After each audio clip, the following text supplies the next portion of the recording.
ಆಸ್ಪತ್ರೆಗಳಲ್ಲಿ ಸಕಲ ಸಿದ್ಧತೆ ಆಗ್ತಾ ಇದೆ. ಚಿಕ್ಕಬಳ್ಳಾಪುರದಲ್ಲಿ ಕೋವಿಡ್ ಚಿಕಿತ್ಸೆಗೆ ಪ್ರತ್ಯೇಕವಾದ ಆಸ್ಪತ್ರೆಯನ್ನ ನಿರ್ಮಾಣ ಮಾಡಲಾಗಿದೆ. 300 ಬೆಡ್ಗಳ ವಿಶೇಷವಾದ ಆಸ್ಪತ್ರೆಯನ್ನ ಸಿದ್ಧಗೊಳಿಸಿದೆ ಜಿಲ್ಲಾಡಳಿತ. ಎಷ್ಟೇ ಕೇಸ್ಗಳು ದಾಖಲಾದರೂ ಚಿಕಿತ್ಸೆಗೆ ನಾವು ಸಿದ್ಧರಿದ್ದೇವೆ.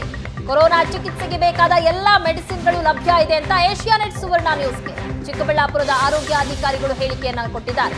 ಆಸ್ಪತ್ರೆಯಲ್ಲಿ 21 ಐಸಿಯು ಬೆಡ್, 20 ವೆಂಟಿಲೇಟರ್ ಬೆಡ್ಗಳ ವ್ಯವಸ್ಥೆ ಮಾಡಲಾಗಿದೆ. ಕೊರೋನಾ ಚಿಕಿತ್ಸೆಗೆ ಬೇಕಾದ ಎಲ್ಲಾ ಮೆಡಿಸಿನ್ಗಳು ಸಹ ನಮ್ಮಲ್ಲಿ ಲಭ್ಯ ಇದೆ. ಎಷ್ಟೇ ಕೇಸ್ಗಳು ದಾಖಲಾದರೂ ಸಹ ಚಿಕಿತ್ಸೆಗೆ ನಾವು ಸಿದ್ಧ ಇದ್ದೀವಿ ಅಂತ ಚಿಕ್ಕಬಳ್ಳಾಪುರ ಆರೋಗ್ಯ ಅಧಿಕಾರಿಗಳು ಏಷ್ಯಾನೆಟ್ ಸುವರ್ಣ ನ್ಯೂಸ್ಗೆ ಹೇಳಿಕೆ ಕೊಟ್ಟಿದ್ದಾರೆ. ರಾಜ್ಯಾದ್ಯಂತ ಮತ್ತೆ ಕೋವಿಡ್ ಪ್ರಕರಣಗಳ ಸಂಖ್ಯೆ ಹೆಚ್ಚಾಗ್ತಾ ಇದ್ದಂತೂ JN1 ತಳಿ ಏನಿದೆ ಈ ಒಂದು ಈಗ ಸಾಕಷ್ಟು ಸಂಚಲನ ಮೂಡಿಸಿದೆ. ಹೀಗಾಗಿ ಚಿಕ್ಕಬಳ್ಳಾಪುರ ಜಿಲ್ಲಾ ಆರೋಗ್ಯ ಇಲಾಖೆ ಸಾಕಷ್ಟು ಅಲರ್ಟ್ ಆಗಿರುವಂಥದ್ದು. ಈಗಾಗಲೇ ಚಿಕ್ಕಬಳ್ಳಾಪುರ ಜಿಲ್ಲಾ ಆಸ್ಪತ್ರೆ ಕೋವಿಡ್ಗಾಗಿ ಡೆಡಿಕೇಟೆಡ್ ಕೋವಿಡ್ ಹಾಸ್ಪಿಟಲನ್ನು ಅಂದರೆ 300 ಹಾಸಿಗೆಗೆ ಉಳ್ಳ ಒಂದು ವಿಶಿಷ್ಟವಾದಂಥ ಒಂದು ಆಸ್ಪತ್ರೆಯನ್ನು ಸಿದ್ಧತೆ ಮಾಡಿಕೊಂಡಿದೆ. ಇದರಲ್ಲಿ 21 ICU ಬೆಡ್ಗಳು ಮತ್ತು 20 ವೆಂಟಿಲೇಟರ್ಗಳು ಇರುವಂಥ ಒಂದು ಬೆಡ್ಗಳನ್ನು ವ್ಯವಸ್ಥೆ ಮಾಡ್ಕೊಂಡಿದ್ದಾರೆ. ಅಂದರೆ ಎಷ್ಟೇ ರೀತಿಯಾದಂಥ ಎಷ್ಟೇ ಪ್ರಮಾಣವಾದಂಥ ಕೇಸ್ಗಳು ಬಂದರೂ ಎದುರಿಸೋದಕ್ಕೆ ಸನ್ನದ್ಧವಾಗಿದೆ.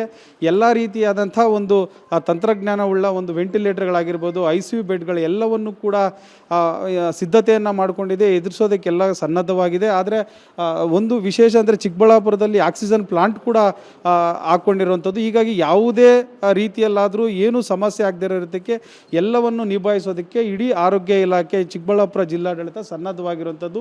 ಈಗಾಗಲೇ ಅದಕ್ಕೆ ಸಂಬಂಧಪಟ್ಟಂತೆ ಎಲ್ಲ ಈ ಒಂದು ವಾರ್ಡ್ಗಳಿಗೆ ಖುದ್ದು ಜಿಲ್ಲಾ ಆರೋಗ್ಯಾಧಿಕಾರಿಗಳು, district surgeon, medical college dean ಆಗಿರ್ಬೋದು, ಎಲ್ಲ ಆರೋಗ್ಯ ಇಲಾಖೆ ಅಧಿಕಾರಿಗಳು ಕೂಡ ಸಾಕಷ್ಟು ಇಡೀ ಜಿಲ್ಲೆಯಾದ್ಯಂತ ಈ ರೀತಿ ಪ್ರತಿಯೊಂದು ವಾರ್ಡ್ಗಳಿಗೂ ಹೋಗಿ ಪ್ರತಿಯೊಂದು ತಾಲೂಕಿನ ಆಸ್ಪತ್ರೆಗಳಿಗೂ ಕೂಡ ತೆರಳಿ ಅಲ್ಲಿ ಏನೆಲ್ಲ ಸಿದ್ಧತೆಗಳನ್ನ ಮಾಡಿಕೊಳ್ಬೇಕು ಅನ್ನೋದ್ರ ಬಗ್ಗೆ ಸಾಕಷ್ಟು ಮುಂಜಾಗ್ರತಾ ಕ್ರಮಗಳನ್ನು ಪಾಲಿಸ್ತಾ ಇರುವಂಥದ್ದು. ಬನ್ನಿ ಈಗ ನಮ್ಮ ಜೊತೆ ಮಾತನಾಡೋದಕ್ಕೆ DHO ಅವರು ಇದ್ದಾರೆ, ಅವ್ರನ್ನೇ ಮಾತಾಡಿಸುವಂಥ ಪ್ರಯತ್ನ ಮಾಡೋಣ. ಏನು ಹೇಳ್ತಾರೆ ಅಂತ ಸರ್, ಇಡೀ ಜಿಲ್ಲೆಯಾದ್ಯಂತ ಈ ಒಂದು ಕೋವಿಡನ್ನು ಎದುರಿಸೋದಕ್ಕೆ ಯಾವ ರೀತಿ ಸಿದ್ಧರಾಗಿದ್ದೀರಾ? ಸೊ ಈಗ ಚಿಕ್ಕಬಳ್ಳಾಪುರ ಜಿಲ್ಲೆಯಲ್ಲಿ ನಮಗೆ 5 ಸಾರ್ವಜನಿಕ ತಾಲೂಕು ಹಾಸ್ಪಿಟ್ಲು ಬರುತ್ತೆ, 1 ಜಿಲ್ಲಾ ಆಸ್ಪತ್ರೆ ಬರುತ್ತೆ. ಈಗ ಜಿಲ್ಲಾ ಆಸ್ಪತ್ರೆನ ವೈದ್ಯಕೀಯ ಶಿಕ್ಷಣ ಇಲಾಖೆಯಲ್ಲಿ ಕಾರ್ಯನಿರ್ವಹಿಸ್ತಾ ಐತೆ. ಸೊ ಅದರಲ್ಲಿ ಈಗ ನಾವು ಈ ಹಿಂದೆ ಕೋವಿಡ್ ಹಾಸ್ಪಿಟ್ಲ್ ಆಗಿರ್ತಕ್ಕಂಥದ್ದು ಈಗ MCH ಹಾಸ್ಪಿಟ್ಲು ಮಾಡೋದಕ್ಕೆ ಸಿದ್ಧತೆ ಮಾಡ್ಕೊಂಡಿದ್ದೆ. ಕೋವಿಡ್ ಕೇಸ್ ಪ್ರಾರಂಭ ಆಗ್ತಾರಿಂದ ಇದನ್ನು ಕೋವಿಡ್ ಹಾಸ್ಪಿಟ್ಲಾಗಿ ನಾವು ಮಾಡ್ಕೊಳ್ಳಾಗಿದೆ. ಸದ್ಯಕ್ಕೆ ಇಲ್ಲಿ ನಾವು 20 ICU ವೆಂಟಿಲೇಟರ್ ಬೆಡ್ಡು ಮತ್ತು ಮಿಕ್ಕದ 40ನ ಆಕ್ಸಿಜನೇಟರ್ ಬೆಡ್ ಆಗಿ ಸದ್ಯಕ್ಕೆ ಇಟ್ಕೊಂಡಿದ್ದೀವಿ. ಎಸ್, ಈಗ ಡಿಸ್ಟ್ರಿಕ್ಟ್ ಸರ್ಜನ್ ಇದ್ದಾರೆ, ಅವ್ರನ್ನೇ ಮಾತಾಡಿಸುವಂಥ ಪ್ರಯತ್ನ. ಮೇಡಮ್, ನೀವು ಕೋವಿಡನ್ನು ಎದುರಿಸೋದಕ್ಕೆ ಯಾವ ರೀತಿಯಾದಂಥ ಸಿದ್ಧತೆಗಳನ್ನ ಮಾಡ್ಕೊಂಡಿದ್ದೀರಾ? ನಮ್ಮಲ್ಲಿ 300 ಹಾಸಿಗೆ ಆಸ್ಪತ್ರೆಗಳಿದ್ದು ಜನರಲ್ ಪೇಷಂಟ್ಸನ್ನು ನಾವು ನೋಡ್ತಾ ಇದ್ದೀವಿ. ಈಗ ಇದು ಕೋವಿಡ್ಗೆ ಈ ಹಳೆ ಆಸ್ಪತ್ರೆ ಕಟ್ಟಡವನ್ನು ಇಟ್ಟಿದ್ದೀವಿ. ಇಲ್ಲಿ 21 ICU ಬೆಡ್ಸ್ ಮಾಡಿದ್ದೀವಿ, 20 ವೆಂಟಿಲೇಟರ್ ಇದೆ.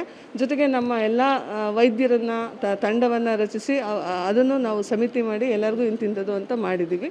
ಆಮೇಲೆ ಡ್ರಗ್ಸು ಕೂಡ, ಔಷಧಿಗಳು ಲಭ್ಯ ಇದೆ. ನಾವು ಯಾವುದೇ ಕೋವಿಡ್ ಪರಿಸ್ಥಿತಿ ಬಂದ್ರೂ ಎದುರಿಸಲು ಸಿದ್ಧ ಇದ್ದೀವಿ. ಇದಿಷ್ಟು ಆರೋಗ್ಯ ಇಲಾಖೆ ಅಧಿಕಾರಿಗಳು ಹೇಳುವಂಥದ್ದು. ಅಂದರೆ ಯಾವುದೇ ರೀತಿಯಾದಂಥ ಜನ ಗಾಬರಿ ಪಡಬೇಕಾಗಿಲ್ಲ, ಆತಂಕ ಪಡಬೇಕಾಗಿಲ್ಲ. ಎಲ್ಲ ರೀತಿಯಾದಂಥ ಸಕಲ ಸೌಕರ್ಯಗಳನ್ನು ಕೋವಿಡನ್ನು ಎದುರಿಸೋದಕ್ಕೆ ಏನೆಲ್ಲ ಬೇಕಾಗಿದೆ, ಔಷಧಿಗಳಿಂದ ಹಿಡಿದು ವೆಂಟಿಲೇಟರಿಂದ ಹಿಡಿದು ಆಕ್ಸಿಜನ್ನಿಂದ ಹಿಡಿದು ಎಲ್ಲ ರೀತಿಯಾದಂಥ ಸಿದ್ಧತೆಗಳನ್ನ ನಾವು ಮಾಡ್ಕೊಂಡಿದ್ದೀವಿ ಅನ್ನೋ ಮಾಹಿತಿಯನ್ನು ಹೇಳ್ತಾ ಇರೋವಂಥದ್ದು.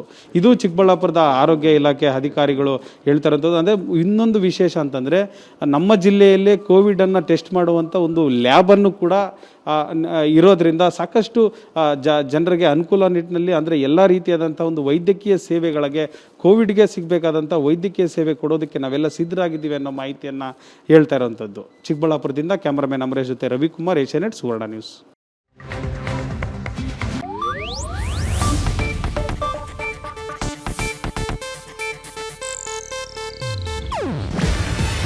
ಇದು ಏಷ್ಯಾನೆಟ್ ನ್ಯೂಸ್ ನೆಟ್ವರ್ಕ್ ಪ್ರಸ್ತುತಿ. ನೀವು ನೋಡ್ತಿದ್ದೀರಾ ಏಷ್ಯಾನೆಟ್ ಸುವರ್ಣ ನ್ಯೂಸ್.